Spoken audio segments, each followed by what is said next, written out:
नमूनिया है ये बेसिकली तो सांस की बीमारी है और बड़े होते हैं उनको ऑक्सीजन नहीं मुहैया हो, तेज बुखार इसमें होता है, पूरा जिस्म इससे मुतासिर हो जाता है। हर खांसी और हर बुखार नमूनिया नहीं होता, बच्चे को फौरी तौर पे अपने डॉक्टर को दिखाना चाहिए। बच्चों में नमूनिया एक ऐसी संगीन बीमारी है जो इब्तिदा में आम बुखार या खांसी की सूरत में जाहिर होती है, मगर बर वक्त तशखीस ना हो तो तेजी से खतरनाक रुख भी इख्तियार कर सकती है और अक्सर वालिदैन इब्तदाई अलामात को मामूली समझकर नज़रअंदाज कर देते हैं, जबकि यही लम्हा बर वक्त इलाज का सही मौका होता है। और नाज़रीन, नमूनिया की सबसे पहली वार्निंग साइन क्या होती है? सांस की रफ्तार में गैर मामूली तेज़ी या सांस लेते वक्त सीने का धंसना कब खतरे की घंटी बन जाता है और किन बच्चों में नमूनिया का खतरा सबसे ज़्यादा होता है? इन्हीं अहम नुकात पर रहनुमाई के लिए हमारे साथ मौजूद हैं चाइल्ड स्पेशलिस्ट डॉक्टर मोहसिन। बहुत शुक्रिया आपके वक्त का।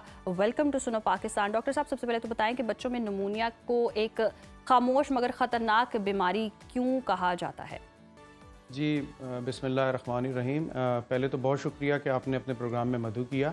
और देखिए, जो नमूनिया है ये इसलिए ख़तरनाक होता है कि ये बेसिकली तो सांस की बीमारी है और इसमें क्या होता है कि जब फेफड़े होते हैं उनको ऑक्सीजन नहीं मुहैया होती और इन्फेक्शन जो है वो फैलता रहता है और इस तरह तेज़ बुखार इसमें होता है, सांस लेने में दुश्वारी हो जाती है और जब पूरे फेफड़े ही सांस जो है वो नहीं दे पा रहा होता, ऑक्सीजन नहीं दे पा रहा होता जिस्म को, तो जाहिर बात है पूरा जिस्म जो है उससे मुतासिर होता है।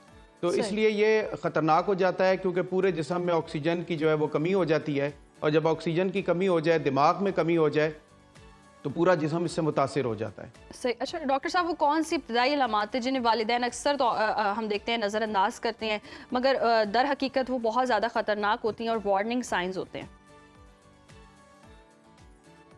देखें, इसमें सबसे ज़्यादा ये है कि जब तेज़ बुखार बच्चे में चढ़ जाए, बेशक 1 से 2 दिन जब बुखार रह जाए और फिर साथ में खांसी भी शुरू हो जाए और बच्चा जो है वो खुराक लेना बंद कर जाए और बहुत ज़्यादा लेथार्जिक हो जाए, यानी डिहाइड्रेशन हो जाए, पानी की भी उसमें कमी हो जाए, 6 से 8 घंटे में वो अगर पेशाब नहीं करता और बच्चा जो है बिस्तर से लग के रह जाता है, तो ये वो अलामात हैं कि जो वालिदैन को जो है फ़ौरी तौर पर जो अपना जो भी डॉक्टर्स हैं उनसे जो है वो उनसे रब्ता करना चाहिए और बच्चे को फौरी तौर पे अपने डॉक्टर को दिखाना चाहिए। और सांस का जो चलना है ना, वो सबसे ज़्यादा अलामत ये होती है कि जिस्म में ऑक्सीजन की कमी हो रही है, यानी सांस जो आपका सीना चल रहा होता है या सीना अंदर की तरफ धस रहा होता है और बच्चा जो है वो तेज़ तेज़ सांस ले रहा होता है, तो ये वो अलामात होती हैं कि जिसमें आपको फौरी तौर पे डॉक्टर से रुजू करना चाहिए। अच्छा डॉक्टर साहब, ये भी बताइएगा कि क्या हर बुखार नमूनिया की तरफ ही इशारा करता है? मतलब जो आम नज़ला ज़ुकाम होता है वो भी कन्वर्ट हो सकता है नमूनिया में, या ये बुखार की नौइयत को हम किस तरह से डिफ्रेंशिएट कर सकते हैं?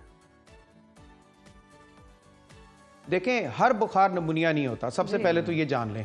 बुखार किसी इन्फेक्शन की वजह से होता है, लेकिन अगर खांसी के साथ बुखार हो जाए और बुखार तेज हो जाए, 2 से 3 दिन हो जाए, खांसी बहुत ज़्यादा बढ़ जाए, उसमें बहुत ज़्यादा बलगम आने लग जाए और बच्चे को जो सांस लेने में दुश्वारी होने लगे, ये चीज़ फिर अलामत हमें बताती है कि इस बच्चे को रेस्पिरेटरी इलनेस है, यानी सांस की बीमारी है। अच्छा, इसमें भी ये देखना चाहिए कि हर खांसी और हर बुखार नमूनिया नहीं होता, हो सकता है कोई वायरल इलनेस हो, जैसे नज़ला, जुकाम, खांसी वगैरह होता है। हर खांसी या बुखार, जैसे कि डॉक्टर साहब ने कहा कि नमूनिया नहीं हो सकता, आम बुखार और नमूनिया में उन्होंने फ़र्क बता दिया, अलामात भी बता दिए।